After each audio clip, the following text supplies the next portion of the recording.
22 अप्रैल 2025 का दिन भारत के इतिहास में एक काला अध्याय के रूप में दर्ज हो गया। यह एक ऐसा दिन है जिस दिन न सिर्फ आतंकियों ने भारत के विभिन्न क्षेत्रों से घूमने गए पहलगाम के वैशारन घाटी, जिसे कि मिनी स्विट्जरलैंड के रूप में जाना जाता है, वहां पर काल के गाल में समा दिए, बल्कि उस दिन आतंकवाद का एक नया स्वरूप देखने को मिला। ऐसा नहीं है कि पहलगाम पहलगाम में पहली बार भारत में आतंकी हमला हुए हैं, बल्कि इससे पूर्व भारत में कई आतंकी हमले हो चुके हैं। भारत ने देखा है, चाहे वो मुंबई आतंकी हमले की हो, चाहे 2019 में भारत की जो सेना पर हमला हुआ था। लेकिन जो भी आतंकी हमले हुए हैं वो कभी भी धर्म के आधार पर नहीं हुए थे। किसी एक विशेष समुदाय को टारगेट नहीं किया गया था, लेकिन पहली बार पहलगाम में एक ऐसा विभत्स रूप देखने को मिला जिसने धर्म के आधार पर आतंकी गतिविधि को अंजाम दिया गया। वैशारन घाटी में भ्रमण करने गए तीर्थयात्रियों से आतंकवादियों ने उनका धर्म पूछा, उन्हें कलमा पढ़ने को कहा गया, और जो पर्यटक कलमा नहीं पढ़ पाए या जो मुसलमान नहीं थे, जो हिंदू थे, उनको उन्हीं की पत्नी के सामने, उनके बच्चों के सामने, उनके अन्य जो परिवार के सदस्य गए थे उनके सामने उन्हें गोली मार हत्या कर दी। इससे न केवल जम्मू कश्मीर बल्कि पूरा भारत आक्रोश में है। भारत की पूरी जनमानस दुखी है। यह मानवता को शर्मसार करने वाली घटना है। इस पूरी गतिविधि की जिम्मेवारी आतंकवादी संगठन टीआरएफ ने ली है। जब यह आतंकी घटनाएं को अंजाम दिया गया, उसी समय अमेरिका के उपराष्ट्रपति भारत के राजकीय दौरे पर थे। उन्होंने भी इस आतंकी घटना का कड़े शब्दों में निंदा की और भारत के साथ अपनी प्रतिबद्धता जताई। जिस समय आतंकी घटनाएं हुई उसमें भारत के प्रधानमंत्री श्री नरेंद्र मोदी सऊदी अरब की राजकीय यात्रा पर गए थे, परंतु जैसे घटनाएं घटते ही उन्होंने अपनी दौरा को रद्द करते हुए भारत वापस लौटे और उसी शाम प्रधानमंत्री की अध्यक्षता में कैबिनेट कमेटी ऑन सिक्योरिटी, मंत्रिमंडल की सुरक्षा संबंधी समिति की बैठक हुई, जिसमें गृह मंत्री अमित शाह, रक्षा मंत्री राजनाथ सिंह, राष्ट्रीय सुरक्षा सलाहकार अजीत डोभाल एवं अन्य शीर्ष स्तर के अधिकारी सम्मिलित हुए। इस बैठक में पहलगाम में मारे गए 26 तीर्थयात्रियों को श्रद्धासुमन अर्पित करते हुए कड़े शब्दों में इस आतंकी घटना की निंदा की गई और जो प्रमुख निर्णय लिए गए उसमें पहला निर्णय था भारत और पाकिस्तान के मध्य 1962 में जो सिंधु जल समझौता था उसे निलंबित किया गया। इस समझौते के तहत सिंधु और उसकी जो सहायक नदी है, जिसमें झेलम, चिनाब, रावी, ब्यास और सतलज है, इन 6 नदियों में से 3 नदियों के पानी इस्तेमाल करने का अधिकार पाकिस्तान को दिया गया था, जिसमें सिंधु, झेलम और चिनाब है, और 3 नदियां रावी, ब्यास और सतलज का पानी इस्तेमाल करने का अधिकार भारत को है। यह समझौता 1962 में विश्व बैंक की मध्यस्थता से हुआ था। भारत ने इस समझौता को तत्काल प्रभाव से निलंबित कर दिया। यह एक ऐसा निर्णय है जो कि आने वाले समय में भारत और पाकिस्तान की जो सामरिक कूटनीतिक रणनीति उसको और भी प्रभावित करेगा। इससे पूर्व भारत और पाकिस्तान के मध्य 1965 में युद्ध में, 71 में युद्ध में, 1999 में कारगिल युद्ध हुआ, या 2019 में जो पाकिस्तानी के आतंकी संगठन द्वारा जो हमारे 40 वीर जवानों को काल के गाल में समा दिए थे, उस समय भी इस सिंधु नदी समझौता को स्थगित नहीं किया गया, परंतु पहली बार सिंधु जल समझौता को भारत सरकार ने स्ट्रिक्टली स्थगित कर दिया और इसका संदेश पाकिस्तान को दे दिया। इसका प्रभाव पाकिस्तान पर देखने को मिलने लगा है।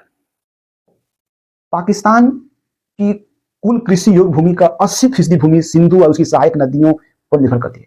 यदि सिंधु और सहायक नदी का पानी उन्हें न मिले तो उनकी अर्थव्यवस्था बद से बदतर हो जाएगी।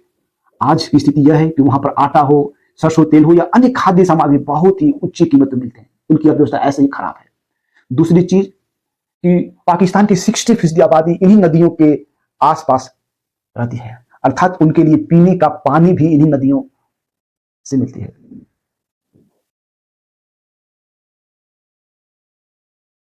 इससे भारत के इस निर्णय से पाकिस्तान पूरी तरह से घबरा गया है और वहां के पाकिस्तान पीपुल्स पार्टी के अध्यक्ष बिलावल भुट्टो ने एक जनसभा को संबोधित करते हुए कहा कि यदि भारत ने सिंधु और उसकी सहायक नदियों की पानी को रोकता है तो खून की नदियां नहीं। भारत को कहना चाहूंगा कि सिंधु हमारा है और सिंधु हमारा रहेगा। या इस दरिया से हमारा पानी बहेगा या उनका खून बहेगा। ये लाइफलाइन है और यदि सिंधु नदी की पानी भारत रोकता है तो इसका अंजाम भारत को भुगतना होगा।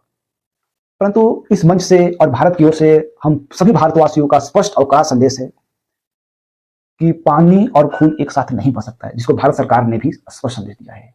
यदि आपको पानी चाहिए था तो जो आप खून की नीति बनाए हैं उसको रोकना होगा।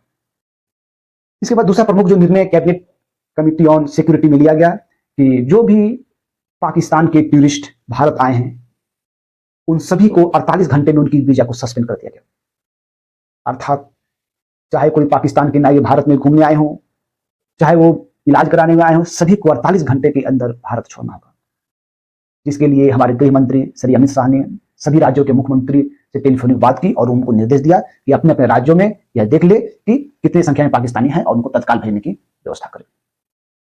तीसरा निर्णय जो भारत और पाकिस्तान के मध्य जो बॉर्डर है, अटारी बॉर्डर, उसको बंद कर दिया गया था। इसी अटारी बॉर्डर से भारत और पाकिस्तान के लोगों का आवागमन एवं सीमित मात्रा में व्यापार होते थे। इसके बाद का जो निर्णय है वो भारत में जो पाकिस्तान की दूतावास हैं उनमें अधिकारी कर्मचारी को तो संख्या कम किया ही गया, साथ ही साथ उनको वापस जाने के लिए कहा गया। इसके जवाब में पाकिस्तान ने भी अपने स्तर पर कुछ निर्णय लिए, जैसे कि पाकिस्तान ने भी जो भारतीय नागरिक वीजा पर गए थे पाकिस्तान घूमने के लिए, वो भी वीजा को निलंबित करते हुए भारतीयों को वापस भेजने का आदेश दिया। पाकिस्तान ने अपनी वाघा बॉर्डर को तत्काल प्रभाव से बंद कर दिया। भारत में जो पाकिस्तान में जो भारत की दूतावास था उसने भी वापस जाने का आदेश दिया। और 1972 में जो भारत और पाकिस्तान के मध्य जो शिमला समझौता हुआ, उस समझौता को भी पाकिस्तान ने तत्काल प्रभाव से सस्पेंड कर दिया है। ये दोनों देश अपने अपने स्तर पर निर्णय लिए। भारत ने भी निर्णय लिए पाकिस्तान के खिलाफ, पाकिस्तान ने भी भारत के खिलाफ निर्णय लिए। इन सब बातों में यह एक देखने की बात है कि भारत में जो आतंकी हमले हुए हैं उसका उद्देश्य क्या था और किस उद्देश्य के तहत अब तक जो आतंकी हमले होते थे उसके विपरीत इसकी नेचर थी। हम सभी को मालूम है केंद्र सरकार ने अनुच्छेद 370, अनुच्छेद 35(1) को हटाकर जम्मू कश्मीर को जो एक स्पेशल स्टेटस दर्जा दिया गया था उसको समाप्त कर दिया था। और उसके बाद से जम्मू कश्मीर के विकास के लिए, चाहे वहां की इंफ्रास्ट्रक्चर डेवलपमेंट हो, वहां रोजगार हो, काफी प्रयास कर रही है। वहां विधि व्यवस्था का मेंटेनेंस हो, लगातार इसकी समीक्षा होती भी रहती है।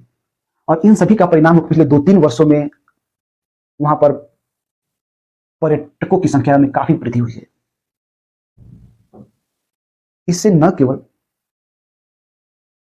जम्मू और कश्मीर के लोगों को रोजगार मिला है, बल्कि अब तक जो जम्मू कश्मीर के कुछ लोग भारत से अपने आप को अलग थलग महसूस करते थे, वो भी विकास की मुख्य धारा में लौट चुके हैं। कुछ युवाओं को छोड़कर वो भी भारत को अपना समझते हैं। इन सभी का परिणाम था कि जम्मू और कश्मीर में पिछले कुछ वर्षों से शांति व्यवस्था कायम थी। और यह शांति व्यवस्था हमारा जो पड़ोसी राष्ट्र है या हमारा जो दुश्मन है, शांति का दुश्मन है, उनको इस बात को नहीं सहाया और इसीलिए उन्होंने धर्म को आधार बनाकर इस आतंकी गतिविधि को अंजाम दिया गया था, ताकि भारत में जो हिंदू और मुस्लिम के मध्य जो आपसी भाईचारा है, आपसी सौहार्द है, वो खत्म हो जाए और हिंदू मुसलमान को शंका की नजर से देखे और मुसलमान हिंदू को शंका की नजर से देखे।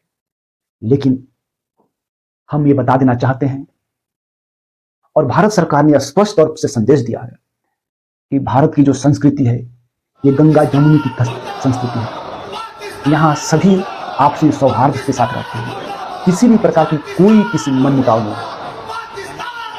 क्योंकि पाकिस्तान और आतंकी संगठन यही चाहते हैं कि भारत में सांप्रदायिक माहौल खराब हो और इसका फायदा वो उठाए। लेकिन इस माहौल में हम सभी को आपसी एकता को और प्रगाढ़ बनाना है। इससे न केवल आतंकी संगठन बल्कि पाकिस्तान भी यह समझ ले कि उसके किसी भी नापाक हरकत का भारत की एकता, अखंडता, सांप्रदायिक सौहार्द पर प्रतिकूल प्रभाव नहीं पड़ेगा।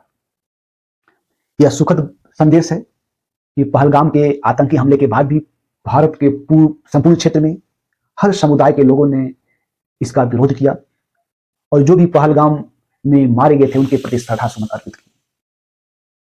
हम सभी भारतवासियों से यह गुजारिश भी करते हैं कि हमारी जो एकता, अखंडता है उसे बनाकर रखें और जो भारत सरकार का निर्णय है उसके साथ हमेशा खड़ा रहें। इस आतंकी हमला के तुरंत बाद रक्षा मंत्री राजनाथ सिंह की अध्यक्षता में सर्वदलीय बैठक हुई। सभी दलों के प्रतिनिधि भाग लिए और सभी दलों ने एक स्वर में भारत सरकार के साथ होने की संकल्प को दोहराया। सभी दलों ने कहा कि भारत सरकार जो भी निर्णय लेती हम उसके साथ हैं। लोकसभा में विपक्ष के नेता राहुल गांधी भी पहलगाम की यात्रा पर गए, वहां के मुख्यमंत्री से मुलाकात की और जो भी इस आतंकी घटना में घायल थे उनसे मिले, उनकी हालचाल ली। यह एक अच्छा संदेश है कि भारत का सभी लोग जम्मू कश्मीर के साथ हैं, आतंकी हमले में मारे गए जो लोग हैं उनके परिवार के साथ हैं और इस विपरीत परिस्थिति में भारत को मजबूत होकर निकलना होगा। इस आतंकी हमले के बाद प्रधानमंत्री ने बिहार की भूमि से भी पाकिस्तान को स्पष्ट संदेश दिया। उन्होंने कहा कि जो भी इस आतंकी गतिविधि में संलिप्त हो, चाहे वो किसी भी देश के हो, कोई भी हो, कहीं भी छिपे हो, उनको उनकी कल्पना से अधिक चोट पहुंचाएंगे। यह प्रधानमंत्री का कड़ा संदेश है और पाकिस्तान को यह समझना चाहिए कि भारत जो बोलता है वो करता है। इसलिए पाकिस्तान अपनी नापाक हरकत से बाज जाए। भारत कभी भी युद्ध नहीं चाहता है। भारत बुद्ध की भूमि है, महावीर की भूमि है। भारत हमेशा शांति का प्रतीक रहा है। लेकिन यदि कोई भी राष्ट्र भारत की एकता, अखंडता को प्रभावित करता है, भारत की आंतरिक मामलों में अनावश्यक हस्तक्षेप करता हो, भारत में मानवता को शर्मसार करता हो,